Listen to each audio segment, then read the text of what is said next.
നമസ്കാരം. നവീൻ ബാബുവിൻ്റെ മരണം കൊലപാതകമാണെന്നുള്ള കാര്യം ഇപ്പോൾ എല്ലാവർക്കും അറിയുന്ന കാര്യമാണ്. എന്നാൽ ആരും ചിന്തിക്കാത്ത സമയത്ത് ഈ നവീൻ ബാബുവിൻ്റെ മരണം കൊലപാതകമാണെന്ന് സംശയിക്കുന്നു എന്ന് പറഞ്ഞുകൊണ്ട് ആദ്യം വാർത്ത ചെയ്ത ഒരാളാണ് ഞാൻ. അതിന് എൻ്റെ എക്സ്പീരിയൻസാണ് കാരണം. കവിയൂർ കേസും അതേപോലെ മലബാർ സിമൻറ്റിലെ ശശീന്ദ്രൻ കൊലപാതക കേസിലൊക്കെ തന്നെ ഞാനാണ് CBI അന്വേഷണവുമായി ബന്ധപ്പെട്ട് വാർത്തകൾ പുറത്തു കൊണ്ടുവന്നതും തെളിവുകൾ പുറത്തു കൊണ്ടുവന്നതും.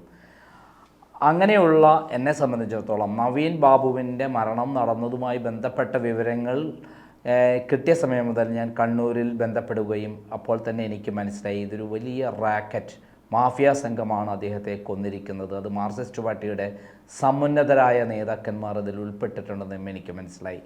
അതുകൊണ്ട് തന്നെയാണ് ഞാൻ ആ പോരാട്ടത്തിന് അപ്പോൾ തന്നെ ഇറങ്ങിയത്. എന്നേക്കാളധികം പിന്നീട് KM ഷാജഹാൻ നടത്തിയുള്ള പോരാട്ടം നമ്മൾ അംഗീകരിക്കേണ്ടതാണ്. 43 44 വീഡിയോകൾ അദ്ദേഹം ചെയ്തു. ഓരോ ദിവസവും അദ്ദേഹം പഠിച്ച് അന്വേഷണം നടത്തി അദ്ദേഹം കൃത്യമായി വാർത്തകൾ ചെയ്യുന്നുണ്ട്. മുമ്പ് ഞാൻ കവിയൂർ കേസ് വാദം നടക്കുമ്പോൾ അദ്ദേഹം കോടതിയിൽ വരുമായിരുന്നു, എന്നെ അഭിനന്ദിക്കുമായിരുന്നു, ഞാൻ നടത്തുന്ന പോരാട്ടത്തിന് പൂർണ്ണ പിന്തുണയും നൽകിയിരുന്നു. ഇന്നിപ്പോൾ അദ്ദേഹം കൃത്യമായി ഈ രംഗത്ത് അതിപ്രഗത്ഭനാണ്. അദ്ദേഹം അത് കൃത്യമായി ചെയ്യുന്നുണ്ട്.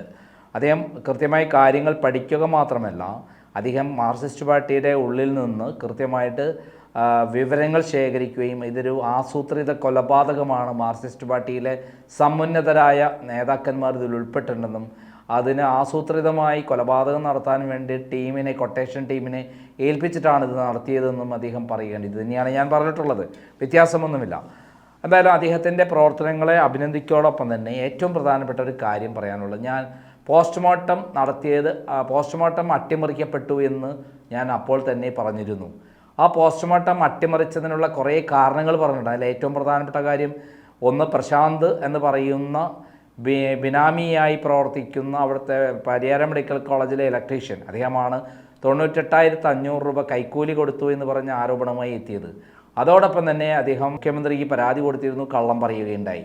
ഇതെല്ലാം കള്ളമാണെന്ന് പിന്നീട് നമുക്ക് മനസ്സിലായി. പിന്നീട് ഫാബ്രിക്കേറ്റഡ് ആയിട്ട് ഒരു പരാതി ഉണ്ടാക്കിയതാണെന്ന് AKG സെൻറ്ററിലും അതേപോലെ മുഖ്യമന്ത്രിയുടെ ഓഫീസിലും ചേർന്നുകൊണ്ടുണ്ടാക്കിയ പരാതികളാണ് ഉണ്ടായിട്ടുള്ളതെന്നും അതെല്ലാം വ്യാജമാണെന്നും നമുക്ക് കണ്ടെത്തുകയുണ്ടായി. നിഷ്പ്രയാസം എല്ലാ ദൃശ്യമാധ്യമങ്ങളും അത് കാണിച്ചതോടുകൂടിയിട്ടാണ് ഇതിനൊരു വഴിത്തിരിവ് എല്ലാ ദൃശ്യമാധ്യമങ്ങളും കൂടുതൽ ഗൗരവമായി എടുക്കുകയും ഇതൊരു കൊലപാതകമാണെന്ന് ദൃശ്യമാധ്യമങ്ങളടക്കം പറയാനും തുടങ്ങിയത്. എന്തായാലും ഇവിടെ ഏറ്റവും പ്രധാനപ്പെട്ട ഒരു കാര്യം ശാസ്ത്രീയമായ തെളിവുകളാണ്. ശാസ്ത്രീയമായ തെളിവിൽ പോസ്റ്റ്മോർട്ടം റിപ്പോർട്ട് അട്ടിമറിച്ചു എന്നുള്ളതിൻ്റെ ഏറ്റവും വലിയ തെളിവ് എന്താണ്? എല്ലാ പോസ്റ്റ്മോർട്ടം റിപ്പോർട്ട് നടത്തുന്നതോടൊപ്പം തന്നെ ആന്തരിക അവയവങ്ങൾ രാസപരിശോധനയ്ക്ക് വേണ്ടിയിട്ട് അയക്കും. എന്തെങ്കിലും വിഷം കഴിച്ചിട്ടാണോ മരിച്ചത്, അല്ല ഭക്ഷണം കഴിച്ചത് എന്താണ് തുടങ്ങിയ കാര്യങ്ങൾ കണ്ടുപിടിക്കാൻ വേണ്ടി ചെയ്യും.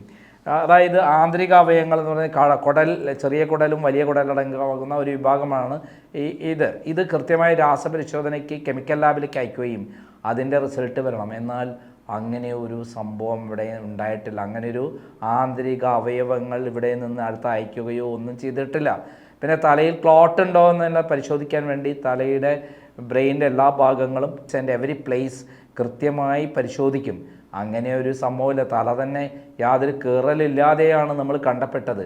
അവിടെ ഒരു പോസ്റ്റ്മോർട്ടമേ നടന്നിട്ടില്ല എന്ന് തെളിയിക്കുന്നതാണ് നവീൻ ബാബുവിൻ്റെ തല നമ്മൾ കണ്ടിട്ടുണ്ട്. ആ ഭാര്യ വന്ന് ചുംബിക്കുമ്പോഴും അടുത്ത് വന്ന് പൊട്ടിക്കരയുമ്പോഴും എല്ലാം തന്നെ നമ്മൾ ആ തല മുഖഭാവം കൃത്യമായി കാണുന്നുണ്ട്.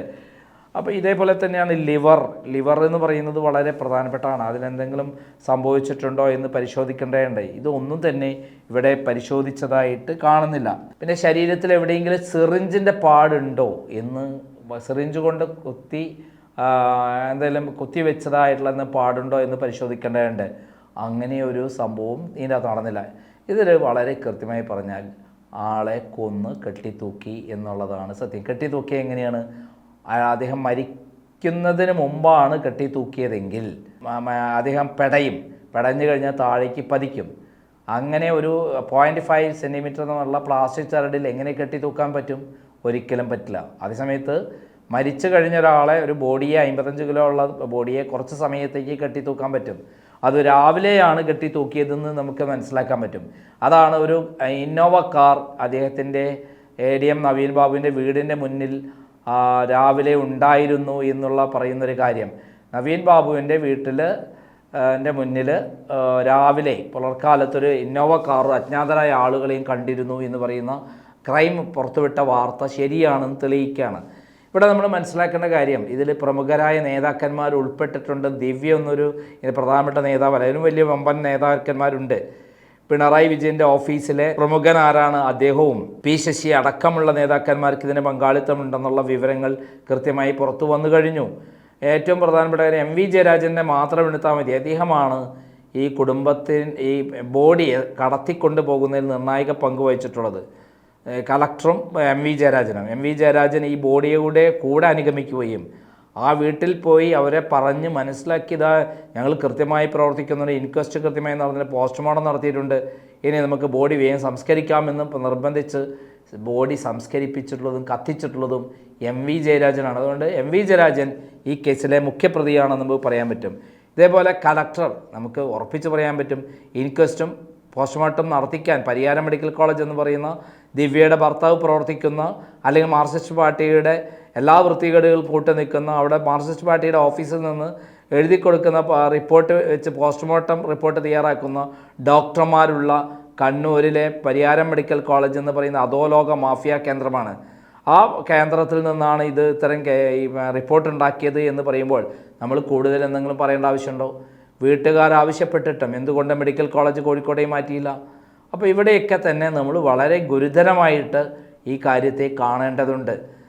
എന്തായാലും ഒരു കാര്യം വളരെ സിമ്പിളായിട്ട് പറയാം, ഇതൊരു കൊലപാതകമാണ്. അതിന് പോസ്റ്റ്മോർട്ടം അട്ടിമറിച്ചു എന്നുള്ളതിൻ്റെ ഏറ്റവും വലിയ തെളിവാണ് ആന്തരികാവയവങ്ങൾ സൂക്ഷിക്കാതെ, ആന്തരികാവയവങ്ങൾ കെമിക്കൽ പരിശോധനയ്ക്ക് കെമിക്കൽ ലാബിലേക്ക് അയക്കാതെ ഐസ് അട്ടിമറിച്ചത്. ഞാനിപ്പോഴും ഓർക്കുന്നുണ്ട് കവിയൂർ കേസിൽ ആ പെൺകുട്ടിയുടെ അനഘ എന്ന് പറയുന്ന 15 വയസ്സുകാരി പെൺകുട്ടിയുടെ രഹസ്യഭാഗത്തു നിന്ന് ശുക്ലവും ശുക്ലസ്രാവവും കിട്ടിയിരുന്നു. അത് DNA ടെസ്റ്റിന് അയച്ചു. പക്ഷേ DNA ടെസ്റ്റിന് അയച്ചിട്ട് അത് കൃത്യമായി എന്ത് നടന്നു എന്ന് പിന്നെ പരിശോധിക്കാതെ അത് അട്ടിമറിക്കപ്പെട്ടു.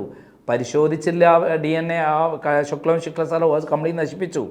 ആരാണ് അതിന് കാരണം? കോട്ടയം പോലീസ് സൂപ്രണ്ടായിരുന്ന ഗോപിനാഥിൻ്റെ ഭാര്യയാണ് അവിടെ വർക്ക് ചെയ്യുന്നത്. ഗോപിനാഥൻ ആ കേസിലെ പ്രതിയാണെന്നുള്ള കത്താണ് എനിക്ക് വന്നിട്ടുള്ളത്.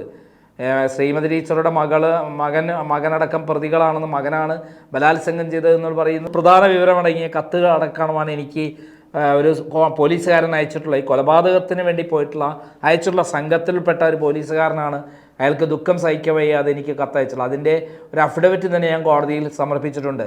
അപ്പോൾ ഇവിടെ അതേപോലെ തന്നെ സമാനമായ രൂപത്തിൽ പോസ്റ്റ്മോർട്ടം അട്ടിമറിക്കപ്പെട്ടിരിക്കുകയാണ് എന്നുള്ള കാര്യത്തിൽ യാതൊരു സംശയമേ വേണ്ട. ഒരു കാര്യമെല്ലാം 100,000 കാര്യങ്ങളാണ് പറയാനുള്ളത്. ഏറ്റവും പ്രധാനപ്പെട്ടാണ് ഈ ആന്തരികാവയവങ്ങൾ സൂക്ഷിക്കാതെ അത് കൃത്യമായി അയക്കാതെ അട്ടിമറിക്കപ്പെട്ടു എന്ന് പറയുന്ന സംഭവത്തിൽ തന്നെ ഇതൊരു കൊലപാതകമാണ്. അല്ലായിരുന്നെങ്കിൽ ആന്തരികാവയവം കെമിക്കൽ ലാബിലേക്ക് അയക്കുമായിരുന്നു. അത് നടന്നിട്ടില്ല എന്നുള്ളത് കൊണ്ട് തന്നെ ഇതൊരു അസൽ കൊലപാതകമാണ്, പ്ലാന്റ് കൊലപാതകമാണ്. അതിൽ വമ്പൻ സ്രാവുകളുണ്ട് എന്നുള്ള കാര്യത്തിൽ സംശയമില്ല. നന്ദി, നമസ്കാരം.